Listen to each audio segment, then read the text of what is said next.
What if I told you the real power of ancient Egypt was not pyramids, not armies, but gold, endless gold pulled from the desert day and night?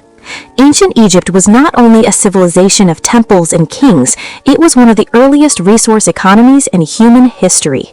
At its core stood gold. Gold shaped its politics. Gold powered its economy. Gold built its legacy. Egypt did not stumble upon wealth, it engineered it. It organized one of the longest-running mining systems in history. For thousands of years, Egyptian rulers sent workers deep into deserts to extract gold from harsh terrain. This system never truly stopped. Gold in ancient Egypt was more than a metal. It was a symbol of divine power. Egyptians believed gold was the skin of the gods. This belief gave gold a unique place in society. It was sacred, it was political, it was economic. The Nile Valley itself had little gold. Most deposits lay far away in deserts. The Eastern Desert and Nubia became the heart of Egypt's gold production. Nubia alone supplied vast amounts of gold for centuries. That region became so important that Egypt fought wars to control it. Egyptians developed organized mining expeditions. These were not small groups. These were state operations. Hundreds, sometimes thousands of workers moved into remote areas. They carried tools, food, water, and guards. The state planned every step. Mining sites were located using observation and experience. Workers followed quartz veins. They looked for signs of gold in rocks. Once they found a deposit, work began immediately. There was no delay. Time meant wealth. Workers broke rocks using stone hammers. They heated rocks with fire and then cooled them quickly. This caused cracks. They then smashed the rock into smaller pieces. This process required strength and patience. After breaking the rocks, workers crushed them into powder. They used grinding stones. This stage took long hours. The goal was simple: extract every possible grain of gold. Once crushed, the powder was washed. Water separated gold from waste. Gold is heavy, it settled at the bottom. Workers collected these particles. This method still resembles modern gold panning. Smelting followed. Workers melted gold in furnaces. They used charcoal and blowpipes to reach high temperatures. The melted gold was poured into molds. This created bars or objects ready for use. Egyptian mining was not easy work. Conditions were harsh. Workers faced extreme heat. Water was scarce. Many miners were slaves or prisoners. Others were laborers sent by the state. Life in mining camps was tough. Despite harsh conditions, the system kept running. Why? Because gold fueled the state. Pharaohs needed gold for temples, statues, jewelry, and diplomacy. Gold strengthened their authority. Pharaohs used gold to build alliances. They sent gold to foreign rulers as gifts. These gifts secured peace or support. In some cases, gold bought loyalty. Historical records show Egypt's gold wealth amazed other civilizations. Letters from the Amarna period reveal foreign kings asking Egypt for gold. They believed Egypt had endless supplies. In many cases, they were right. Gold also supported religious institutions. Temples received large amounts of gold. Priests used gold for rituals and decorations. This strengthened the link between religion and power.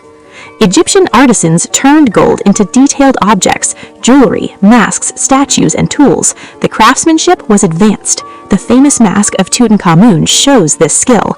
It used over 10 kilograms of gold. Gold stored value. It acted like money, even without coins. Egypt did not use coins for much of its history. Instead, gold and other goods worked as exchange systems. The government controlled gold tightly. Pharaohs owned the mines. The state managed production and distribution. This control kept wealth centralized. Records showed detailed tracking of mining operations. Officials counted workers. They recorded output. They monitored supplies. This level of organization shows early economic planning. Transporting gold from mines to cities was risky. Caravans crossed deserts. Guards protected them.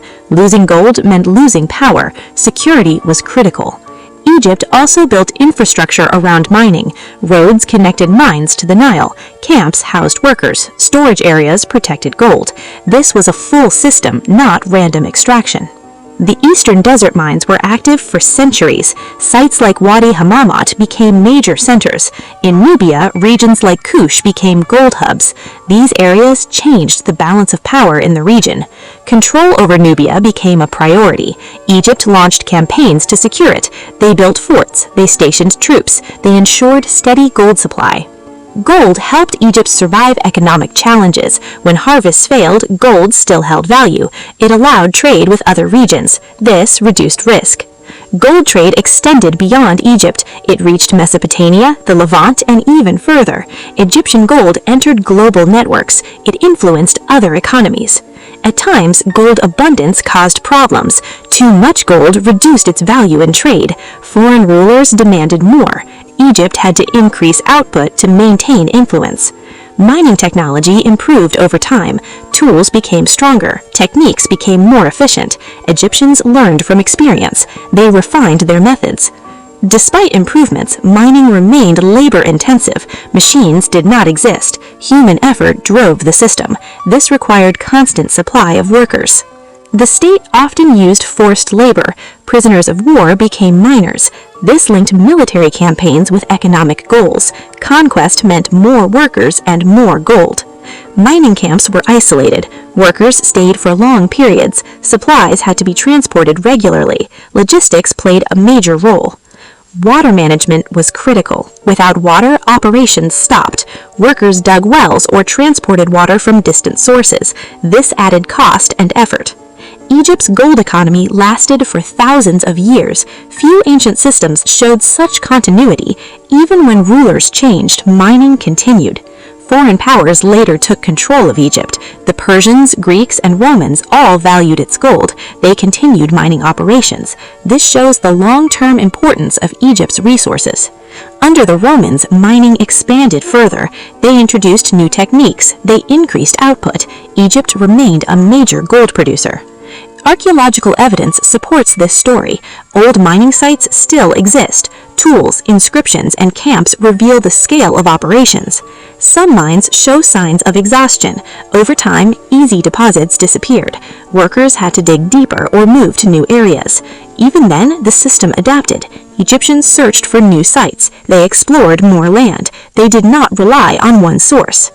Gold shaped Egyptian culture. It appeared in art, religion, and daily life. It symbolized eternity. It represented the divine.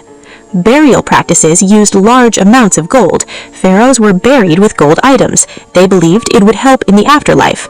This increased demand for gold. The economy relied on a cycle. Mining produced gold. Gold supported power. Power enabled more mining.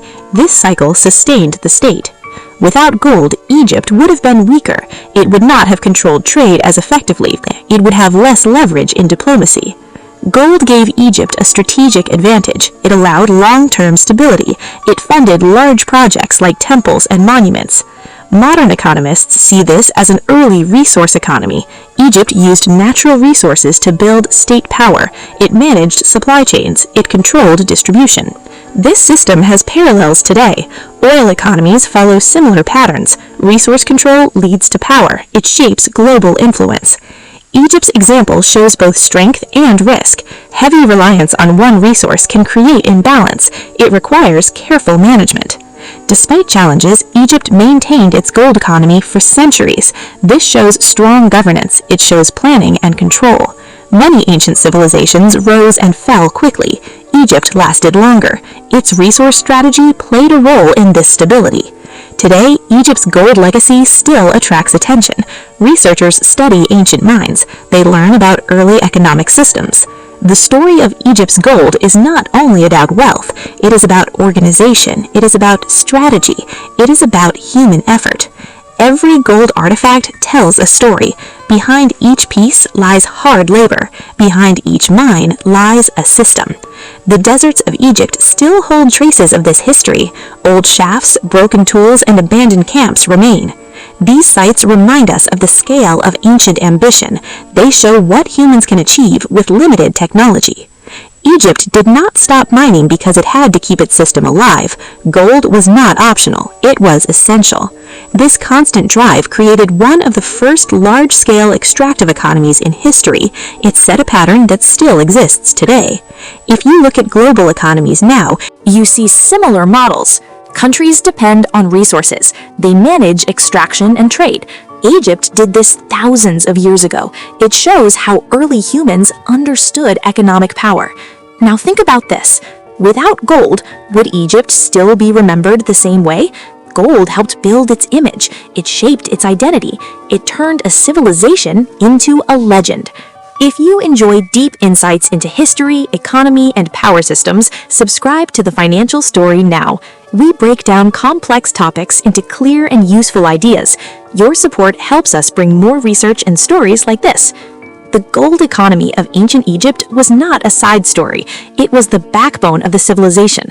It powered its rise. It sustained its dominance. It shaped its legacy. From desert mines to royal tombs, gold flowed through every part of Egyptian life.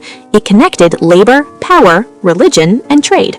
Next time you see a golden artifact from Egypt, remember this: it is not just art, it is the result of a system that never stopped mining.